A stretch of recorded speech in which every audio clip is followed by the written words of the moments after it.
Hello and welcome to another Eurogamer Next-Gen Newscast. This is the seventh one, which sounds incredible to me. I can't believe how many we've done of these so far. It is the 26th of November, and I'm once again joined by Eurogamer news editor Tom Phillips. Hello, Tom. Hey there. And Eurogamer reporter Emma Kent. Hello, Emma. Hello. The next-gen consoles have been out for a little bit now. And everyone's sort of settling into using them, I think. Seeing lots of fun videos of people living with them, slotting the PS5s into nooks and crannies in their houses, and by that I mean like wardrobes and Cats and sitting fridges. in boxes as well. Cats sitting in boxes. So people are starting to have fun with their machines, learn how they work out little bits about them. And I think this is always a very exciting time when a console generation comes around and people start to learn exactly what these consoles are all about and what they can do.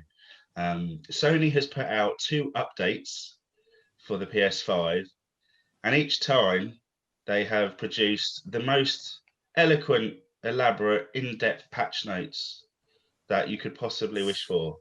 And by that I mean they say that each one has improved stability, which is about as useful as a bricked PlayStation 5.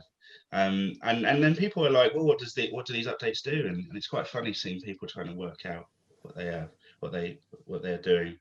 I don't know why Sony doesn't like patch notes. Seems crazy to me. Anyway, so I've been trying to work that out with my PlayStation. But what have you guys been playing? Emma, are you still Valhallaing? Yes, pretty much constantly on Valhalla at the moment. Yeah. Yeah, I'm enjoying it. Yeah, I was a bit. Not quite as much. I was like, okay, I need to sleep now. Yeah, no, I've just been really enjoying exploring the world in it, and it's fun kind of running around Anglo-Saxon England and being like, lol, there's Croydon. Croydon? Yeah. Why is Croydon in the game? I don't know. Is your it guess called, is as good as mine. What's it called in the game, out of interest? I don't know. I think it's just a slightly different spelling of Croydon. Yeah, it's Croy, D-E-N-E. Mm. Oh, like the Den version of Croydon. I like it.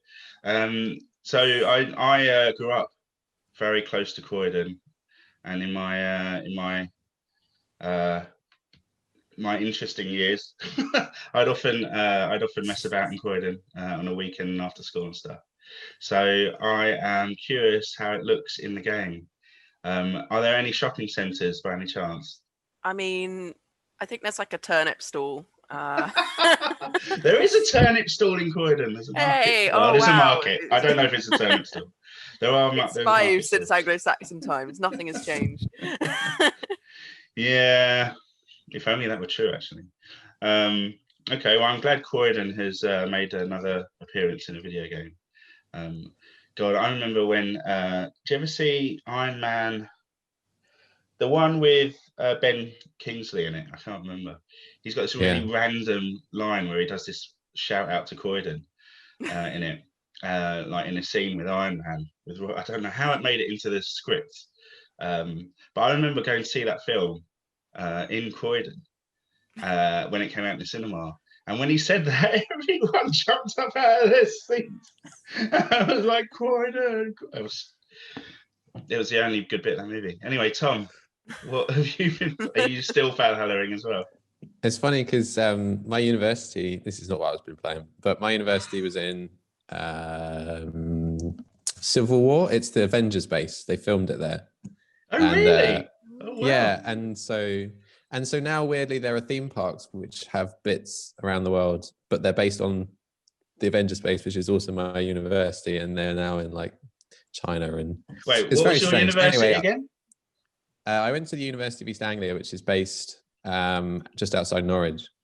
And when we saw that on the cinema screen, we were just like, oh, we went in the corridor like, okay, right, yeah. I mean, we started stabbing each other with that excited. Emma, Average Monday. Has Marvel a Marvel movie ever been set in Gloucester? No, unfortunately not. Not your school, I mean, we have Gloucester? like loads of Harry Potter stuff, as in Gloucester Cathedral. Just where I had all of my big school events, so that was kind of cool.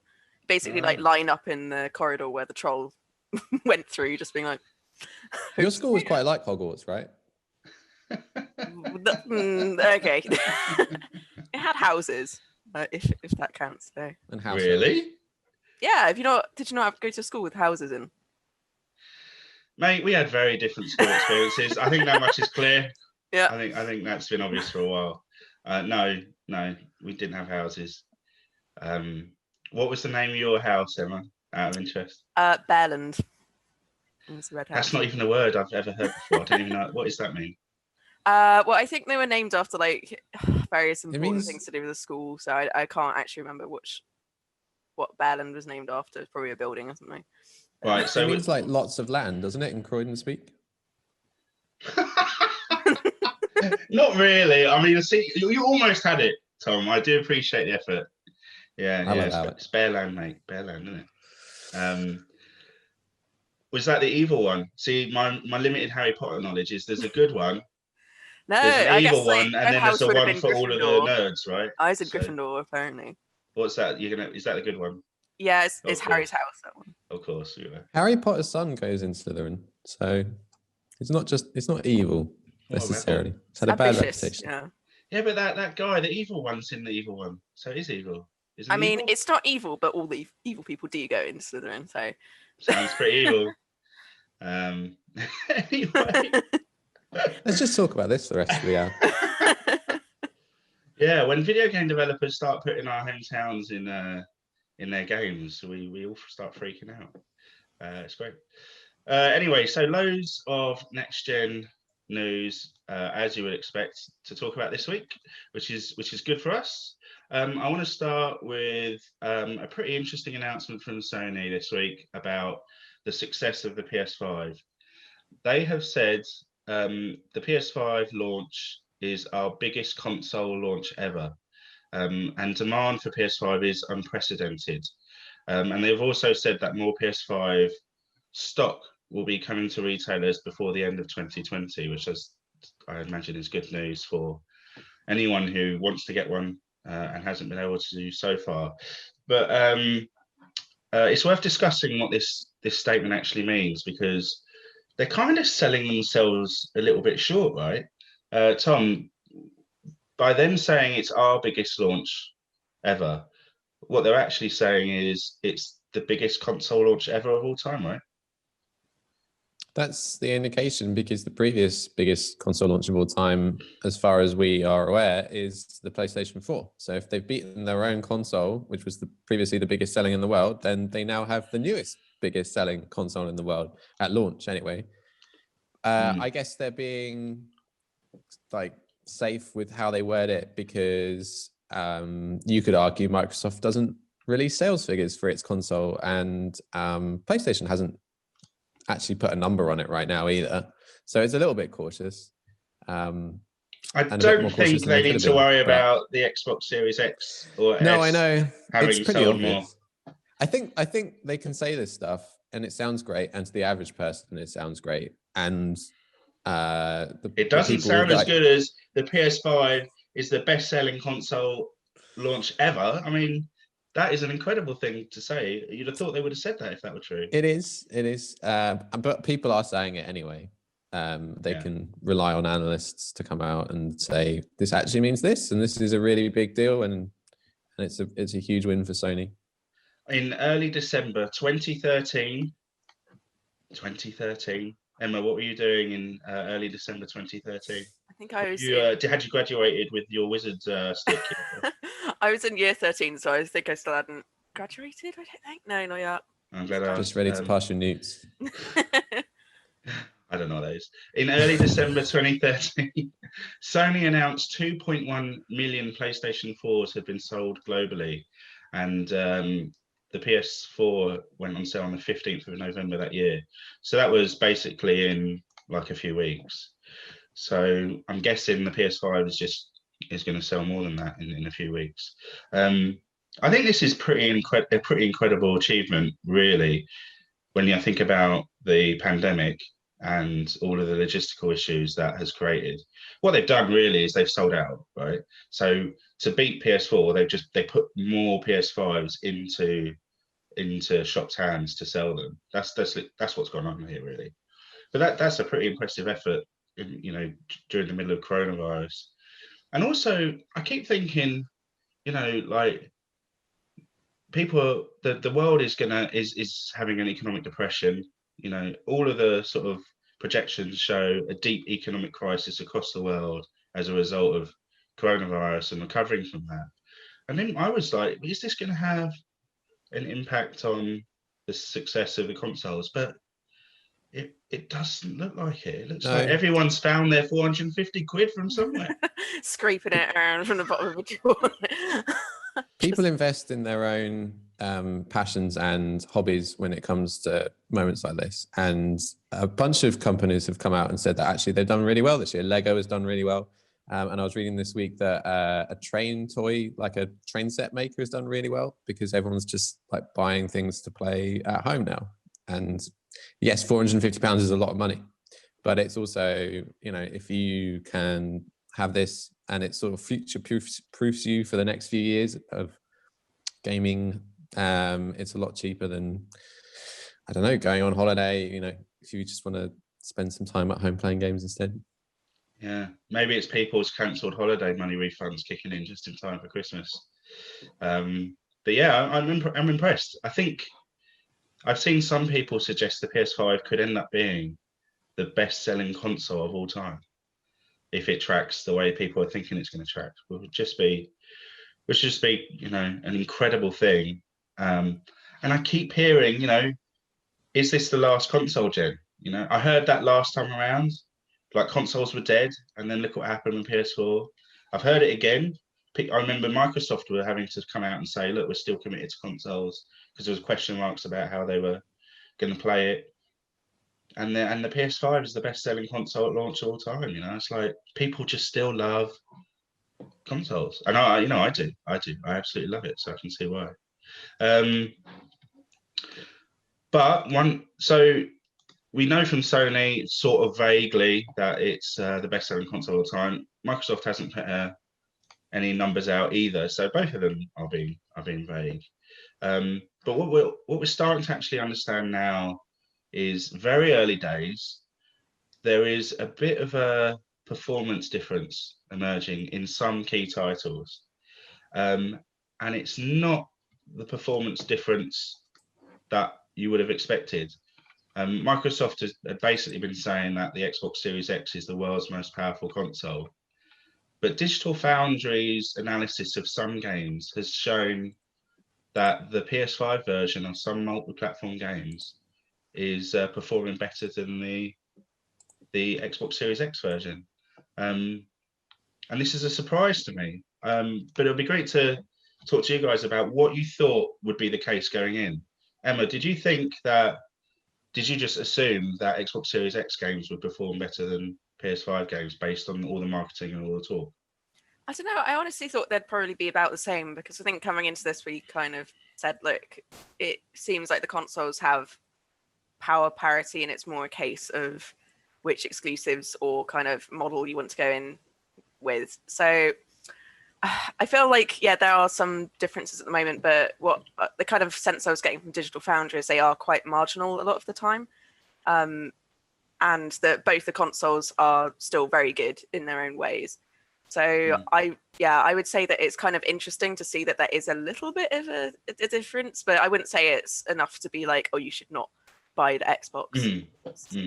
It doesn't perform as well. And I think, perhaps I've seen some people suggesting that it's a matter of, because PlayStation had the momentum with the PS4 and it's like the market leader, the devs will want to focus their time into making sure that the PS5 version and runs better on a PS4 version.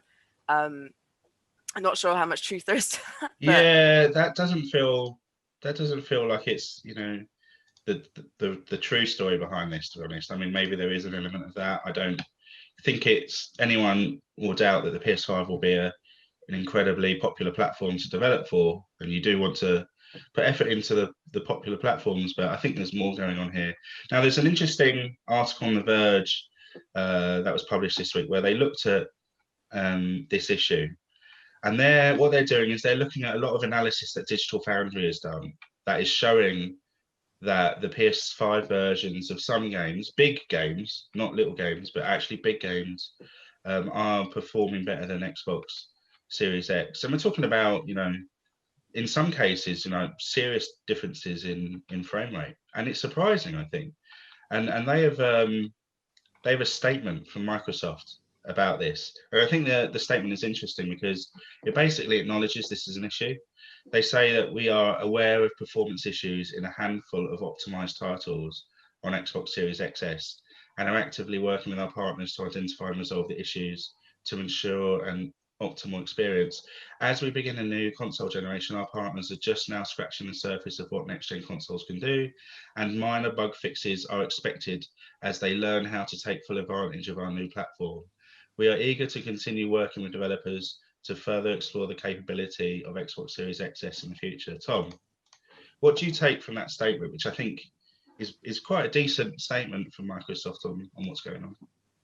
I think it's that down the line, Xbox will emerge as the best looking console for third-party games, but it takes time for developers, third-party developers, to learn the quirks of each platform and to really push what they know they can do on each platform to the limit, to what it can actually look like. And we see this console generation after console generation that games always look better, even though the hardware doesn't change. They look better as the generation goes on, as developers just get better at understanding the limitations of the hardware that they're dealing with.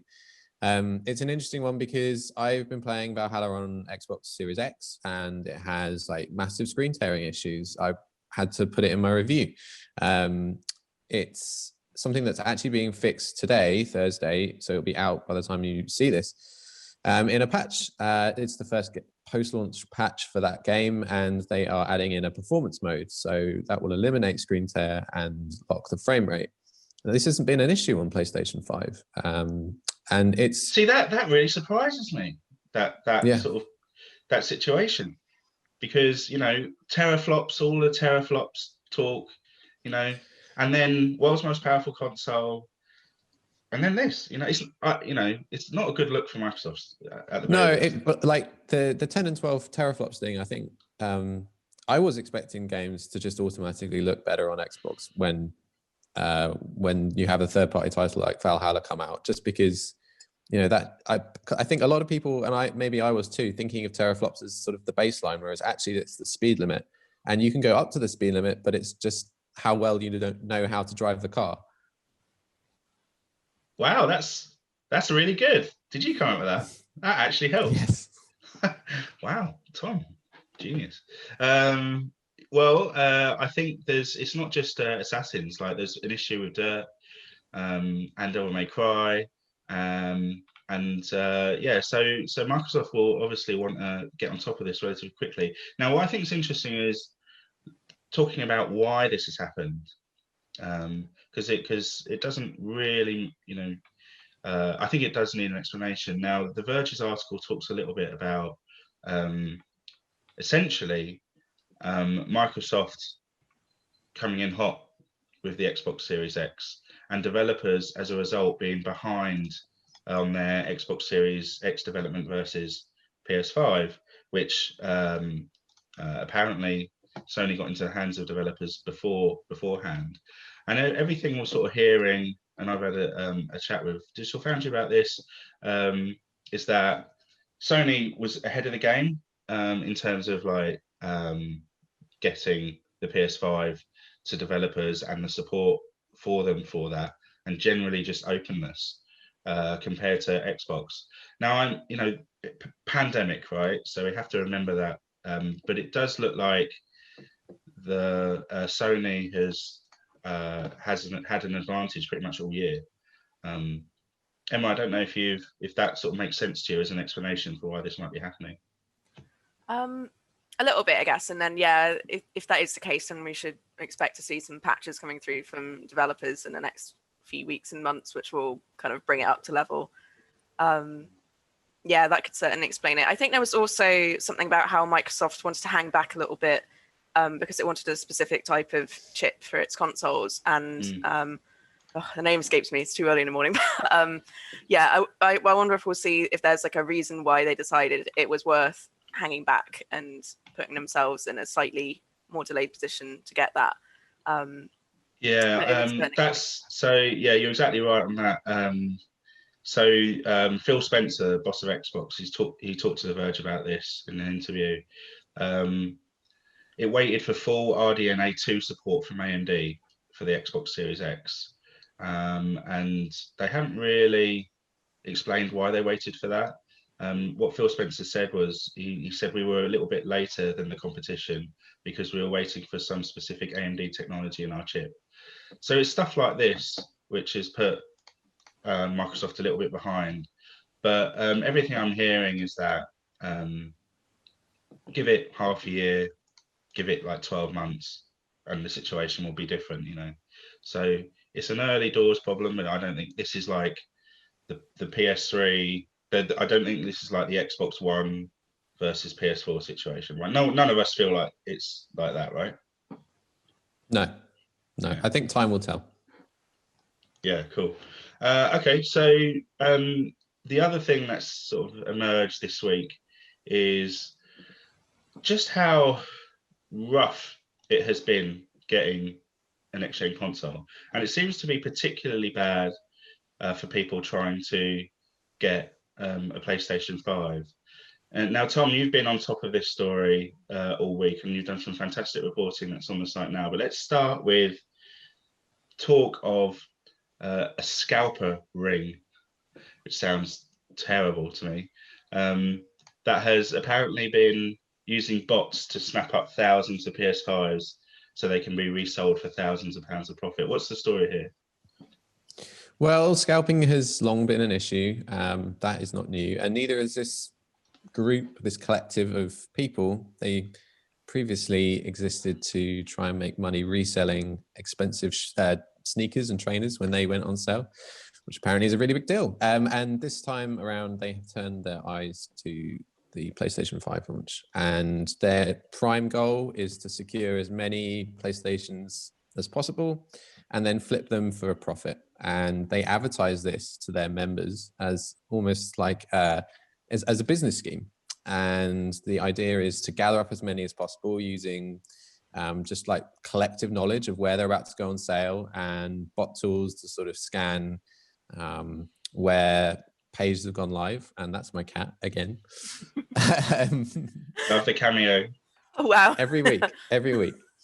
And where was I? Yes. So it's a really big issue because Sony doesn't talk about the number of PlayStations that it's put into the UK to sell, but 3,500 consoles is a big chunk of that.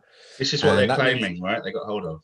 Yeah, and so 3,500 people, individuals, won't have been able to get their own console. And if you do want them now, you look on eBay and you see eBay flooded with listings where the prices of those consoles that people have bought like 2, 3, 4, 5 of are now in sort of double, like triple the amount of money that you would expect to pay at launch. So it's denying people, individuals who might want a console this side of Christmas. And it's also trying to make money off people, you know, trying to get them for their kids or trying to get them for themselves during lockdown and not being able to. And then unfortunately, people resorting to eBay and paying a lot extra. Yeah. I don't know about you, but I think scalpers are scum. I really do. I hate them. I just the whole idea of and with next gen consoles, it's particularly scummy, I think, because there's so much money, right? It's not like you know, you're charging 50 quid for something that should be 40 quid. You know, there's like I've seen on eBay, people are buying PS5s for over £1,000. You know, it's just, it's crazy. And supply always outstrips demand. Like, this isn't a new thing. Every console launch has this, and it takes a while for supply to catch up. And it will, and this problem will dissipate in the new year when Sony's shipments come in, and as soon as there's not a markup there to be had, these scalpers will move on to something else. But Sony has also said that it expects supply to be limited through almost Easter next year. So it's potentially a problem that can continue for a while yet. Yeah. And it's just, as you say, I feel the same way. I think it's just scummy. And the tactics that they're using are particularly scummy in that they are charging for access to their own scalper ring. So not only are they encouraging you to scam other people, they are also charging you for the privilege of doing that and then taking the money themselves. So it's just a money grubbing, horrible organization. Do we have any idea how much they made from all of that? Well, yeah, they actually put out, they've skyrocketed in popularity. I'm not going to say their name because they've got enough free publicity this week already, but they put out an infographic on Facebook or something, encouraging more people to join and sign up because you can make so much profit being an asshole. And they said that they turned over like $1 million profit so far since the group was founded, not just from PlayStation, but since the group was founded. So we're talking big amounts of money. That's $1 million in rip-off money. That's just $1 million that doesn't need to be there at all. It's disgraceful, absolutely disgraceful.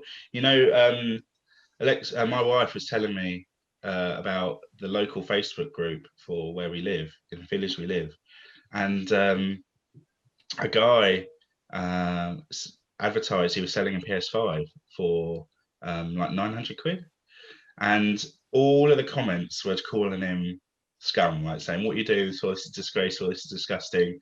The people who live here, this isn't like an anonymous person who's put this for sale. It's like just like someone who you might bump into as you're walking down the street, and everyone's calling him awful things. And someone's like, "Why are you doing this? This is terrible." And he was like, "Demand, isn't it?" That's literally it. But it was really aggressive, like, get the hell out. And if this person's walking around the street, they could get shouted at. I will shout at them. So Emma, is there anything that can be done? Because I've seen people go, Sony should get involved. Is it like Sony should step in? But is there just no way to stop this? Are they doing anything illegal? I guess not. I guess the best thing perhaps for companies to do is maybe promote the idea of just like, hang on, more consoles are going to come soon. Like, don't try not to spend your money on like these ridiculous prices. I guess people are just worried that they're not going to be able to get a console before Christmas is probably a lot of the reason driving this. And yeah, it's difficult because I guess with Sony and Microsoft, maybe they don't want to commit and put a date on when more consoles can become available. And also it's just different from every country and every situation. But I think maybe just trying to reassure people that there will be more consoles coming is probably the best way to handle it. Yeah, Tom, you wrote a story today, this week, sorry, about Microsoft and Sony both lamenting how the next-gen console pre-orders went. And this is based on an interview with Phil Spencer. And he says, "I do think it's going to push us to think about new models. It could be reverse your slot. It could be doing things more direct with the customer. We still could have the retailer fulfill the order, but just so people can have more clarity on when they can get a console. It's something we're working on." Was there anything in these comments that suggested to you that something could be done, or they're actually going to do something about this? Or is it just, acknowledge the problem, but it's just still going to exist? I think they'd like to. I don't think they need to. And you've got to think about it from their point of view. At the end of the day, they sell their stock, and that stock will eventually reach people, whether it's through a scalper or directly. I think it's a PR issue. I don't think anyone who makes these consoles enjoys seeing headlines of people getting ripped off, scalped, their delivery stolen, or anything like that. So just from a human kindness issue, but also from a PR issue, I think if they can do something, they should. The suggestion that they could do things different next time around, I mean, I hope they look into it.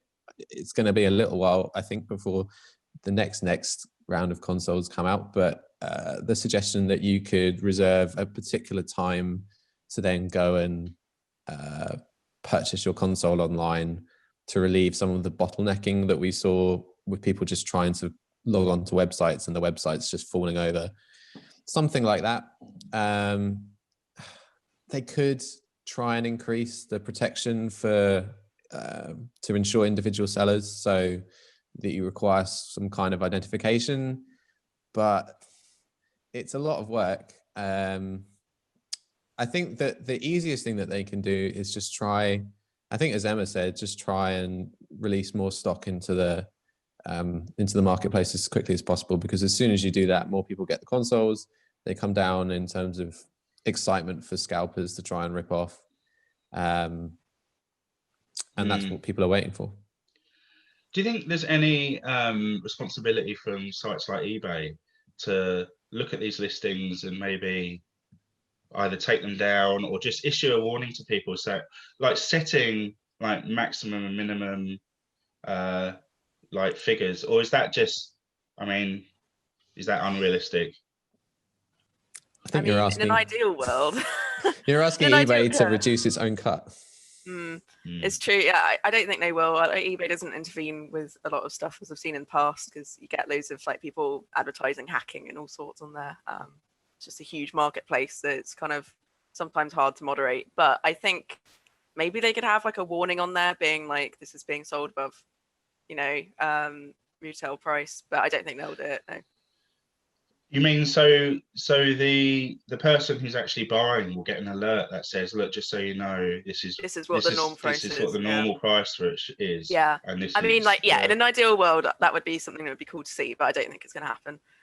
Yeah. And to be honest, like if you're on eBay and you're clicking on the listing, you probably know already that what you're signing up. Yeah. One of the funniest stories of this week, or sort of tail end of last week, was there was a sort of rubbish celebrity who like boasted about scalping a PS5. Who was that again? Do we remember who that was? Someone from like a reality show, Made in Chelsea. Someone from Made in Chelsea. Yeah, some dickhead from Made in Chelsea. Boasted about it on Instagram. I'm an idiot. Talking of idiots, Amazon has had, I would say, a pretty rough week. And that's because they have failed to deliver PS5s to people who have bought them, and not just that, but in some cases replaced the PS5 with just random crap like cat food and Nerf guns and a bag of rice. And the suggestion here is that people are stealing PS5s. And Tom, again, you've been reporting on this story for us since it sort of started to emerge as a real issue. And what you've done is you've followed up really well, I think, to talk to people who have been affected by this and what Amazon has actually done. So, but before we get to that, tell us, what did Amazon actually promise when they issued their statement about this terrible situation in the first place? They promised that they would put it right for their customers, which is a vague statement that doesn't really promise a huge amount, but suggests that people who had paid £450 for a PlayStation 5 would feel like that they had an experience with Amazon that ended up with, them feeling satisfied at the end. I don't think that could ever be the case when there is only a finite amount of PlayStation 5 stock in the UK, and Sony hasn't shipped more in the last week, and Amazon can't do what everybody who I've spoken to that has been affected by this just wants, which is they want a console. They had a console, they bought a console. At some point, it was put into an Amazon box and their name was printed on the side. And then by the time it turned up on their doorstep, if it turned up at all, it was not a PlayStation 5 anymore, or they just never saw it. And like they looked on their order and it was marked as completed. And like people saw Amazon delivery trucks parking up outside, their order being marked as completed, and then the truck zooming off with the guy never getting out. Disgraceful. Disgraceful. it's just awful. It's just really, really bad. Amazon's promised to put it right. What have they done then, Tom? What have they actually done to put it right? Well, they haven't magicked up a load of PlayStation 5s to replace the ones that were stolen, allegedly stolen, I should say. And they have, in the last couple of days, blanket emailed everybody that has contacted them to report their PlayStation 5 as not being delivered. And they've automatically cancelled all of the orders and refunded everybody. Some people were holding out. They had been offered refunds when they contacted customer support, and they said, no, I don't want a refund. I want my PlayStation. Yeah, right. I mean, these things are so hard to get hold of. Like, getting a pre-order for these things was like gold dust. And then, I don't blame people for going, actually, you can keep your stinking voucher. I want my PlayStation.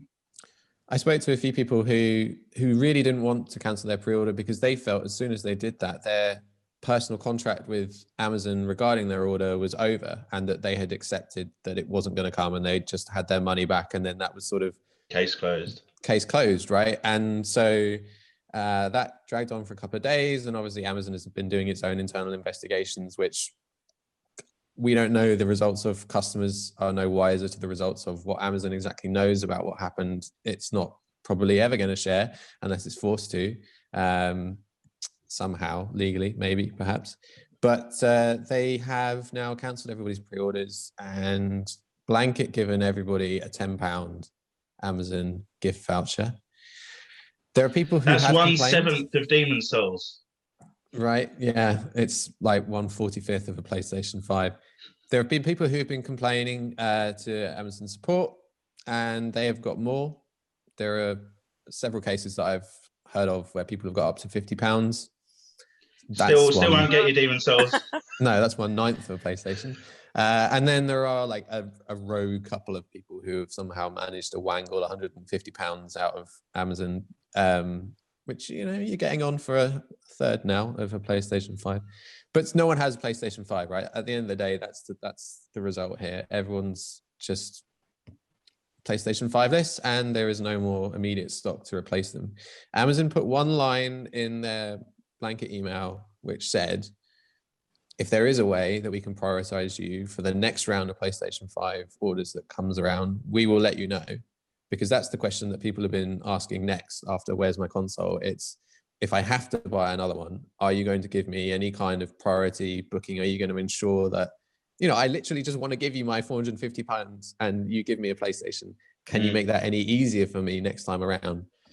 And they have said, we'll let you know if we can. Just sounds like they're not going to do anything. It feels like they're just not going to get PS5s to people that haven't got them, that have been affected by this. I mean, it just doesn't feel like.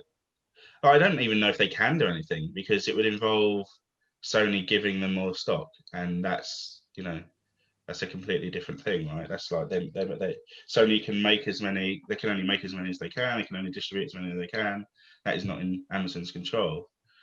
So it's a terrible situation. But when they say they're going to put it right, that just feels really empty to me. I just can't see. I mean, Amazon isn't going to be, in the grand scheme of things, Amazon isn't going to be impacted by this, right? I mean, it's Amazon.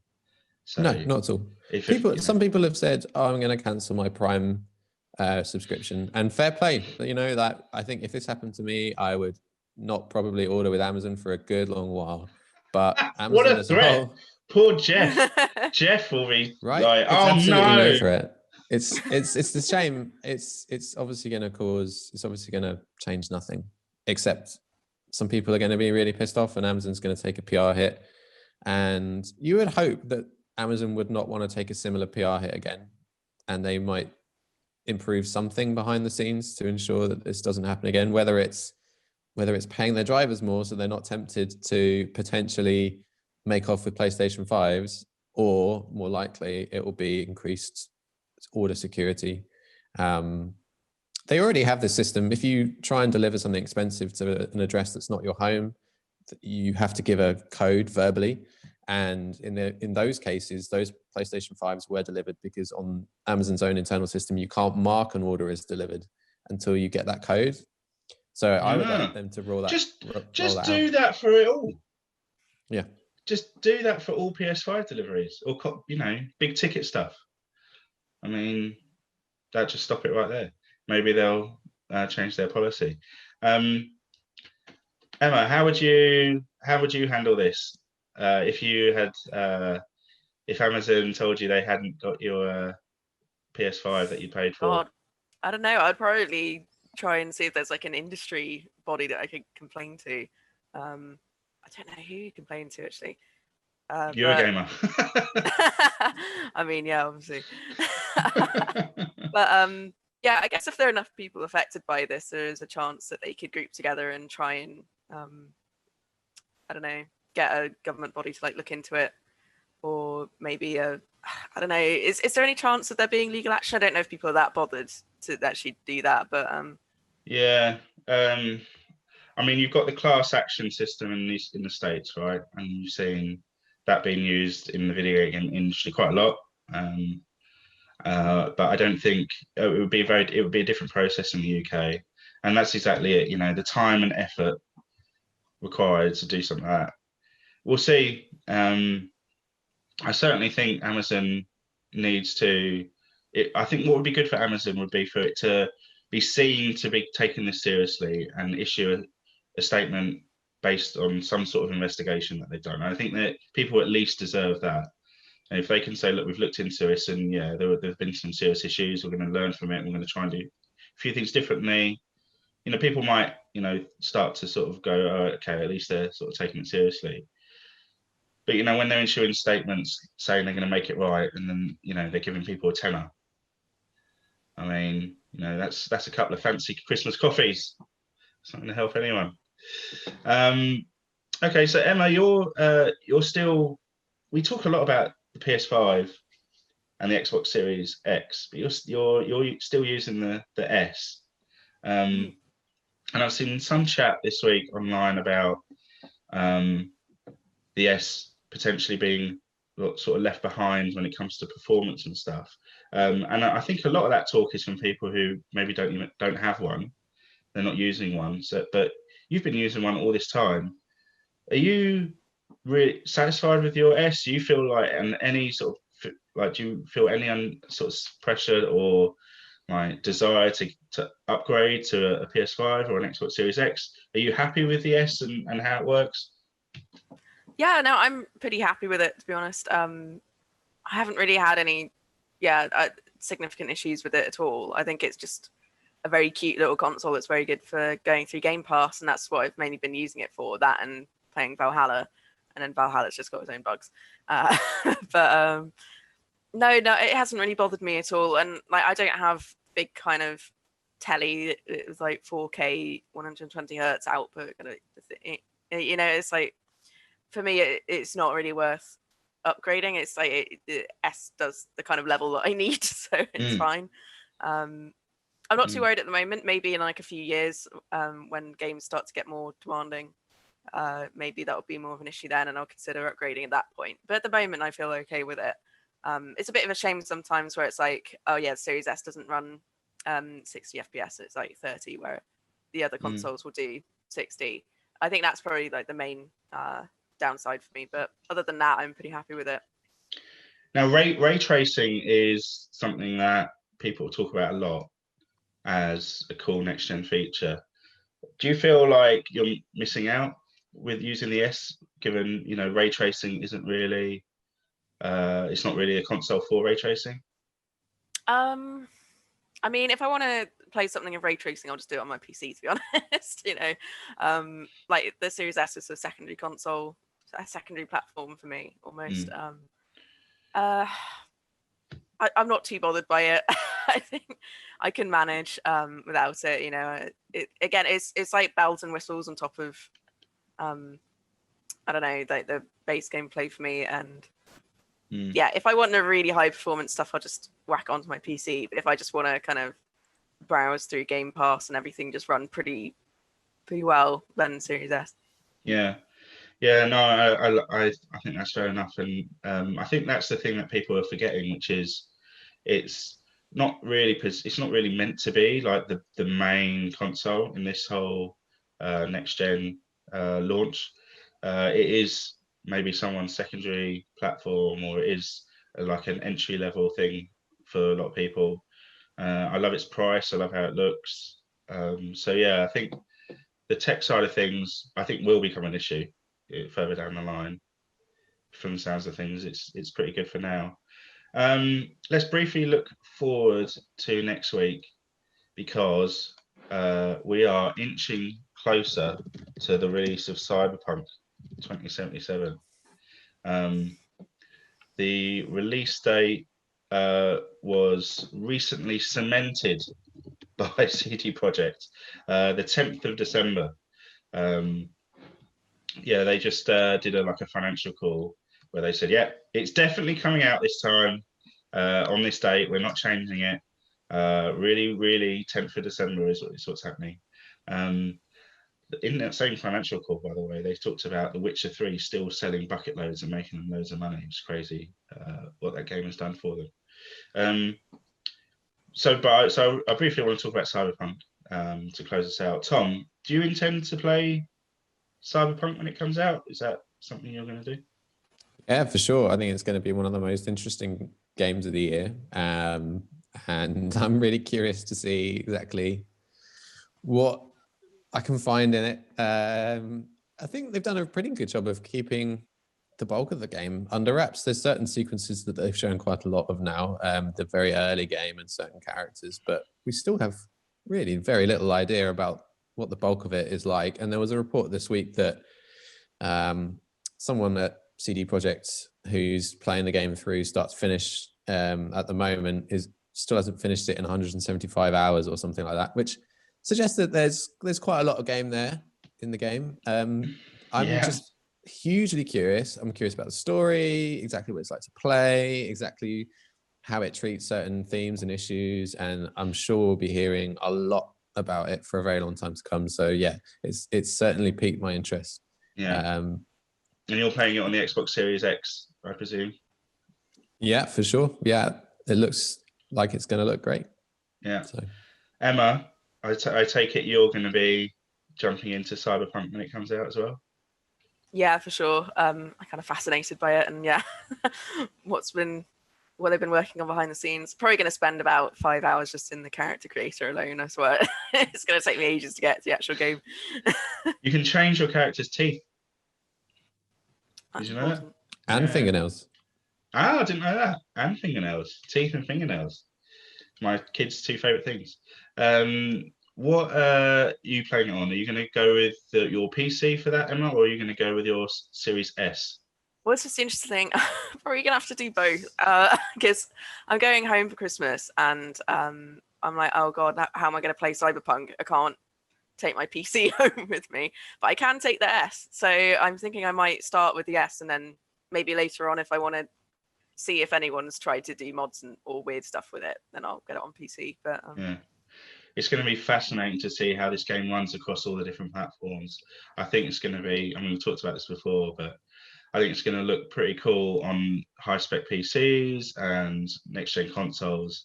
But I'm a little bit concerned about the base Xbox One and even the PS5, the PS4, base PS4, to be honest. And it's interesting they started to show footage of it running on the various platforms now. We know it was delayed because the last gen development optimizing that. Emma, in related news, it was leaked, wasn't it? Yeah. Very briefly. Yeah, it was a leak. I'm not sure it was the best leak I've ever seen. What actually happened? Well, it seemed like there were two very stoned guys got their hands on a copy and decided to stream it. Really? Like, oh god, yeah. If you watch it, just mute it. Like, it's just inane babble over the top. Like, they're just giggling. It's not, like, was this Ian Hickson?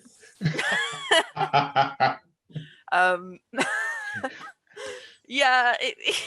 If you're looking for kind of new details, it's like, whoa, they skip past the character creator and just kind of talk to a guy about fixing his car and a sheriff, and then they like drive around the kind of the Badlands a bit, I think. But nothing groundbreaking, but you do get the idea of what the very start of the game looks like. So I guess that's kind of interesting.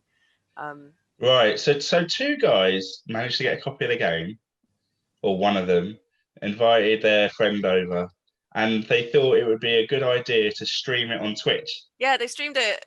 I don't know where it went on to, but they streamed it straight from like a PlayStation 4.